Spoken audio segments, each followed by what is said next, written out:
Donc, je vais donc parler de l'utilité de la bioinformatique dans l'analyse des données biologiques au Sénégal.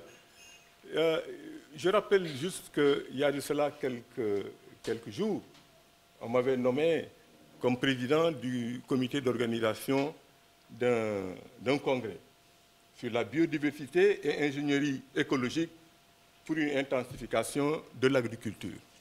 J'ai été très surpris, peut-être pas, mais de voir que la plupart des interventions, parce qu'on avait invité beaucoup de chercheurs qui venaient des États-Unis, de la France et d'ailleurs, et la plupart de leurs interventions étaient axées sur vraiment la bioinformatique. Je me suis rendu compte que le monde bouge et que c'est vraiment la bioinformatique qui a boosté, qui a poussé tout cela.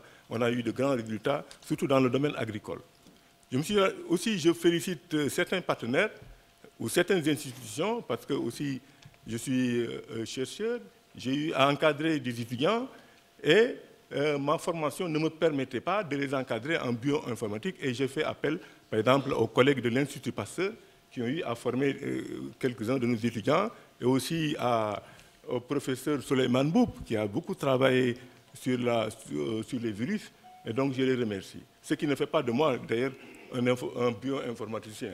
Donc je vais essayer donc, de faire l'état des lieux et aussi quelques recommandations. Donc je passerai rapidement sur certains détails. Qu'est-ce que la bioinformatique?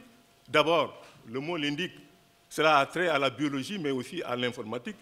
Elle est une industrie vitale qui sert, c'est pas pour rien que j'ai mis en rouge, à stocker, à classer, à analyser, à visualiser et donc interpréter des données.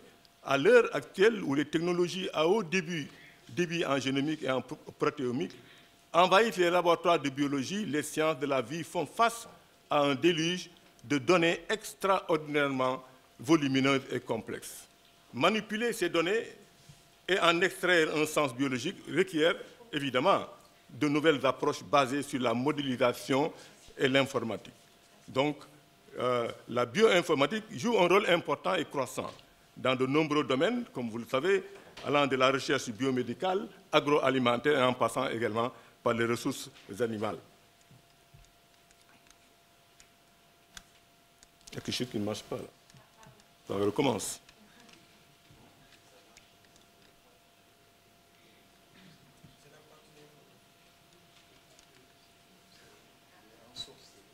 Hein? Oui, je suis ensorcelé, je ne sais pas par qui d'ailleurs.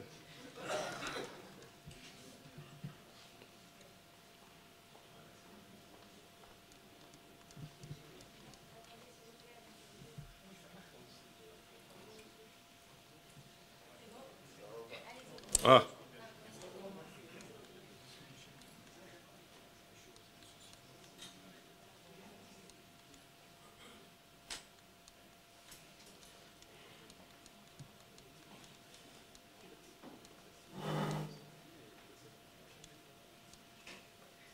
Donc, ce schéma résume donc parfaitement ce dont je viens de parler tout à l'heure. Nous avons mis en place, et c'est au sein de notre laboratoire commun de microbiologie, c'est un laboratoire en fait qui regroupe plusieurs institutions, l'IRD, l'ISRA et l'UCAD. Donc, on a un service et équipement de biologie moléculaire, aussi de bioinformatique. Et vous voyez là, c'est des schémas donc, de plateformes d'analyse où on fait de la caractérisation génétique de base des micro-organismes. Moi, je suis microbiologiste et dans ce labo, c'est un laboratoire de microbiologie. On fait de l'extraction, c'est quelque chose de très facile maintenant à faire. On fait du génotypage, PCR, RFP, du clonage et aussi on fait des préparations au séquençage. Toujours dans la même plateforme d'analyse, il y a eu des extractions, marquages, PCR, hybridation, séquençage. Et vous voyez, ici, il y a beaucoup d'équipements, mais les équipements sont extrêmement chers. Hein, donc, il faut faire tout pour former des équipes de recherche, pour accéder à des projets, pour pouvoir donc se les payer. Bon, là, on a une jeune étudiante, malheureusement, qui est décédée, qui travaille très bien, donc, qui était très forte dans le cadre donc, de cette étude-là. Les activités en bioinformatique, il y a deux domaines. Il y a les activités d'organisation avec la création de bases de données, d'informations biomédicales, la maintenance également de ces bases, et il y a des activités d'analyse de données biomédicales. Comme vous le voyez, l'alignement des protéines, l'examen de l'évolution des relations entre les principaux domaines de recherche, etc. Les activités en bioinformatique, il y a plusieurs domaines de recherche, allant de l'analyse séquentielle, de l'annotation génomique, de l'analyse de la réglementation, de la génomique comparative, de la modélisation des systèmes biologiques, de l'analyse d'images à haut débit et de l'accrochage protéines, et j'en passe. Il y a eu des travaux de recherche en bioinformatique qui ont été réalisés ici au Sénégal. Ces travaux ont mis en exergue le rôle fondamental de la bioinformatique dans l'étude des différents paramètres d'ordre agroécologique, biologique et médical. Et je vais citer quand même un de mes collègues, le professeur Pape Mbaké Semben, qui est à l'UCAD, qui est en biologie animale, et qui a une équipe. L'équipe s'appelle Génétique et de gestion des populations. Il a encadré certains étudiants qui sont maintenant devenus docteurs et qui ont fait donc un certain nombre de publications. Par exemple, là, avec le docteur Hassan Long, Awanyai, etc., qui ont eu des résultats très probants, mais en utilisant cet outil donc bioinformatique. Toujours là, dans le domaine médical, ils ont pu montrer, hein, ces étudiants, ces doctorants, que les mécanismes impliqués dans les pathologies cancéreuses restent incomplètement élucidés. Cette équipe a pu mettre en évidence l'implication de mécanismes moléculaires dans les pathologies telles que les tumeurs du sein, le cancer de l'ovaire et les fibromes utérins. Donc ça, c'est par rapport à ces jeunes docteurs, Fatimata Mbaye, Daniel Doupa, Bin Clarken, et je prendrai par exemple sur l'implication du gène MED12 dans les fibromes utérins et dans les adénofibromes du sein chez les femmes sénégalaises. Elle a pu, cette dame, émettre l'hypothèse selon laquelle toute augmentation du taux de tryptophane, hein, c'est des acides aminés, d'arginine et d'alanine dans les tissus cancéreux pourrait, je veux dire, être corrélée à une augmentation du risque d'apparition du cancer de l'ovaire. Ça, c'est des résultats peut-être encore à confirmer. Et dans le domaine des ressources animales, aussi, il y a un certain nombre d'articles qui ont été donc publiés. Bon, là, je donne juste, hein, il y a eu quelques articles de cette équipe. Quelques articles, hein, bon, ce n'est pas la peine de revenir sur ça. Si vous voulez des informations, donc il y a le professeur Semben avec son email, vous pouvez aisément... Il y a d'autres articles aussi en bioinformatique. Et là, pour le riz, par exemple, moi je suis dans l'agriculture, le séquençage du génome a fortement accéléré la découverte de gènes d'intérêt pour l'amélioration à la tolérance au stress abiotique et pathogène. Il y a des types de riz de type japonica, de type indica, de type africain. Donc ça, c'est aussi nos jeunes docteurs qui ont pu quand même aussi mettre en évidence ça. Bon, maintenant je vais parler de... ça c'est extrêmement important. Comme j'ai fait l'état des lieux, et là je vais parler de l'offre, des offres de formation en bioinformatique. Il y a eu la licence et le master en bioinformatique, biomathématiques, département de mathématiques à la faculté des sciences. Bon, il y a les objectifs, il y a les enseignements. Ça, c'est une formation qui existe à l'UCAD. Et d'ailleurs, si je me rappelle, si je ne me trompe pas, c'est la seule formation en bioinformatique, biomathématiques au sein de l'UCAD. Il y a eu aussi une autre formation, mais j'ai cherché un peu et j'ai trouvé qu'il y a le master bioinformatique et biomathématiques à l'UFR de sciences appliquées et de technologie à l'Université Gaston Berger de Saint-Louis, sous l'égide du CA Mythique, c'est le Centre d'excellence africain en mathématiques et technologie de l'information et de la communication. Donc, c'est ces deux seules formations qui existent actuellement dans nos universités.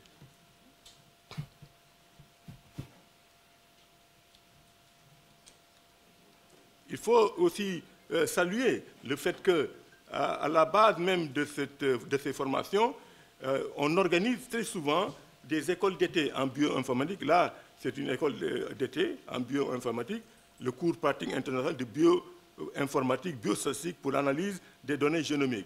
Ce cours a été organisé par par le CAMITIC avec l'Institut Pasteur de Dakar et l'International Network for Data Analysis. Donc c'est un cours qui regroupait une quarantaine de participants, Côte d'Ivoire, France, Iran, Madagascar, Maroc, Sénégal, etc. Il y a eu une école thématique aussi qui a été organisée, régionale, en bioinformatique, appliquée à la génomique. Et cette école a été organisée par le plateau bioinformatique du centre IRD de Montpellier et le LMI Labs, qui ont organisé une première session de cette école en novembre 2013 à Dakar. Je reviendrai sur ce LMI Labs. Bon, ce qu'il faut savoir donc de cette école thématique régionale en bioinformatique. Pourquoi cette école thématique sur la bioinformatique appliquée à la génomique? Il y a eu une forte demande, premièrement. Deuxièmement, il n'y a eu aucune offre de formation en bioinformatique appliquée à l'analyse des séquences génomiques accessibles pour les jeunes chercheurs d'Afrique de l'Ouest. On a eu à combler donc cette lacune en mettant en commun, je veux dire l'UCAD et l'IRD, des ressources pour une formation intensive combinant les connaissances théoriques et leur application. Cette formation a été une première donc à l'UCAD, et les objectifs, c'était de présenter les différentes analyses bioinformatiques et les principaux logiciels pour, c'est fait exprès de souligner en rouge, pour exploiter au mieux cette masse de données et réaliser des projets génomiques à grande échelle, et également pour créer un réseau de jeunes chercheurs, et j'insiste sur ça, ce réseau, c'est important, et pour susciter une dynamique régionale autour de cette thématique, via donc un réseau permettant la mise en place de projets de recherche. Toujours pour cette bioinformatique appliquée à la... Bon, là, je ne vais pas revenir sur le programme. Ce qu'il faut juste savoir, c'est qu'à l'issue de cette formation, les jeunes chercheurs devraient pouvoir mettre en place des projets bioinformatiques et assurer donc de manière autonome l'analyse des données génomiques publiques ou produites au cours de leur projet. Ça, donc, je voudrais justement, si vous permettez, parler d'un laboratoire mixte international. C'est quoi un laboratoire mixte international? C'est une structure donc, qui permet de fédérer des équipes de recherche autour d'un projet de recherche, autour d'une plateforme technologique et d'un projet de formation. Le LMI Labs dont je parle, tout ça, c'est en fait le LMI, c'est l'IRD qui a mis en place donc, ces LMI et qui a permis donc, de faire des financements. Et pour le LMI Labs, j'ai été le co-directeur avec un de mes collègues, Dr Laurent Laplace, directeur de recherche à l'IRD. Ce qu'on a pu mettre pour ces LMI, c'est des plateformes. Comme vous le voyez, on a mis 6 plateformes technologiques à vocation régionale. Qu'est-ce qu'il faut dans ces plateformes? C'est mutualiser les moyens matériels, humains et financiers, mettre à la disposition des outils et expertises nécessaires aux travaux de recherche et à la formation et l'accueil et soutien des chercheurs de la région. Comme vous le voyez, il y a plusieurs plateformes. Ce qui retient derrière notre truc, c'est qu'il y a une plateforme de génétique moléculaire, il y a une plateforme de génomique fonctionnelle des plantes, il y a une plateforme de microbiologie, une plateforme de phénotypage et un atelier de PCR quantitative, donc, comme vous le voyez, équipé d'un appareil, d'un grand appareil. Donc, si vous voyez bien, ces plateformes, c'est quoi une plateforme? Une plateforme, ce n'est rien d'autre qu'un atelier où on puisse travailler. C'est ça, donc, donc, vous voyez bien, on a mis au niveau du plateforme de génomique moléculaire qui indique tout ce qu'on doit faire. Voilà, ça, c'est les formations régionales. Traitement des données issues de nouvelles technologies de séquençage, application en microbiologie environnementale. Cette formation s'est tenue ici à Dakar, en novembre donc, 2015. Et toujours, il y a une autre formation régionale, c'est les données de séquençage haut débit, traitement, statistique, analyse génomique des populations. C'est aussi également, ça s'est tenu du 27 mai au 3 juin 2016 au CERAS. Le CERAS, c'est aussi à Thiès. C'est un centre d'études régionales pour l'amélioration de l'adaptation à la sécheresse.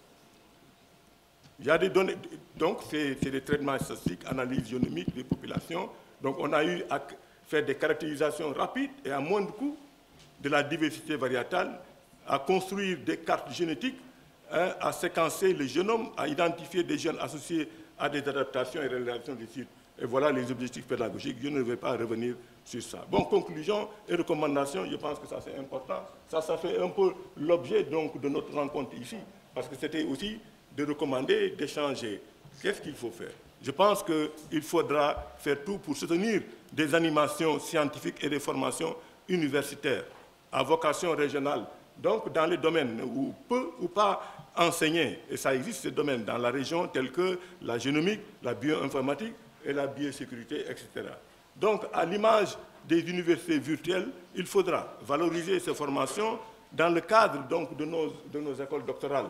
Il faudra aussi mutualiser les moyens matériels, humains, financiers, à l'image des LMI, dont je viens de parler tout à l'heure, mises en place par l'IRD et ses partenaires. Quand je dis partenaires, il y a l'UCAD, il y a l'ISRA, il y a l'IRD, il y a l'université, il y a Africa Rice, il y a aussi l'université de Thiès. Donc on a mis en commun nos trucs. Il faut mettre en place, et ça j'insiste, des plateformes technologiques en bioinformatique et biomathématiques à vocation nationale et régionale. Je ne pense pas que ces plateformes existent. Donc il faut que les équipes se regroupent, fassent appel à des projets et donc mettre en place ces trucs. Il faut créer un réseau, mais il faudrait à l'issue que les gens puissent discuter, créer un réseau de jeunes chercheurs du Sénégal, mais également de la région, qui permettra le transfert des connaissances, la création de collaborations entre chercheurs du Sud et du Nord, parce qu'il existe de réels problèmes de santé publique, d'autosuffisance alimentaire et de gestion des ressources. Là, je vais finir par dire que les collaborations que nous avons mises en place dans le cadre de ce forum, à mon avis, devraient contribuer à l'émulation de la recherche et à l'amélioration des connaissances scientifiques sur la bioinformatique. Et j'aime bien cette phrase qui dit que bien qu'une maladie humaine ne soit pas trouvée exactement de la même manière chez les animaux, il se peut que des données scientifiques suffisantes en bioinformatique pour un modèle animal puissent permettre aux chercheurs de faire des interférences sur le processus humain. Et je termine par là pour dire merci pour votre attention. Je me pose toujours la question en français. Le français est extrêmement difficile. Qu'est-ce qu'on dit? Merci pour votre attention ou merci de votre attention? Je vois pas mal de choses.